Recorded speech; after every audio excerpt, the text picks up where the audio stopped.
Hi, everyone. Thank you for joining me again for another episode of the Optimize Wealth podcast.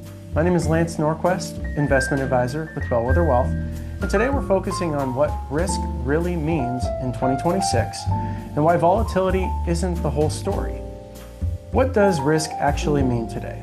Because if you ask most people, they'll point to the market, they'll point towards volatility, and they'll point to the headlines. But here's the problem. If your definition of risk starts and ends with the S&P 500, you're missing the bigger picture. Today, we're reframing risk away from market noise and towards what actually impacts your life. Let's start by clearing something up because these terms get used interchangeably, and they shouldn't.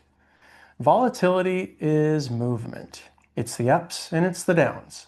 It's what you feel. Risk is different. Risk is probability that you fail to meet your goals, running out of money, delaying retirement, or losing purchasing power. And then there's uncertainty.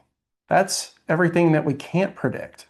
Policy changes, geopolitical events, technology shifts.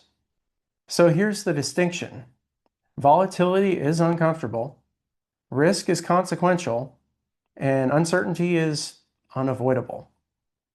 Now let's talk about risks that actually matter in 2026, because most of them don't show up in the daily headlines. First is inflation. Even moderate inflation compounds over time. And if you're sitting too heavily in cash, it might feel safe, but your money is quietly losing value. The risk isn't just losing money, it's money losing meaning. Second, longevity risk.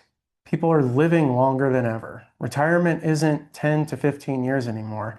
It can easily be 25 or even 30 years. And that creates tension. Do you spend too fast or too cautiously? Because both can be mistakes. Third, policy risk. Taxes change, healthcare evolves, social program shifts. You don't control any of that, but your plan has to survive it. And finally, sequence of return risk. This one's subtle but powerful. Two people can have the same average returns, but if one retires into a downturn, their outcome can be completely different. So timing matters, especially early on. So why do we spend so much time worrying about volatility? Because it's visible and it's immediate and emotional. But the real risks, they're slow, they're quiet, and they compound in the background.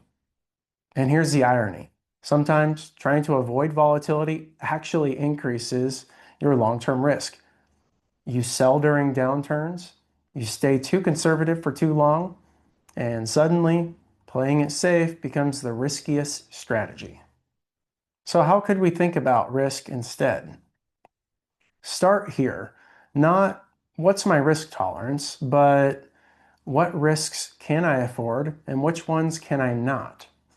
Because risk isn't just psychological, it's functional. It depends on your timeline, your income, your flexibility. And if you're early in your career, your biggest risk might be not investing enough. If you're near retirement, it's timing and sequence. If you're already retired, it's longevity and inflation.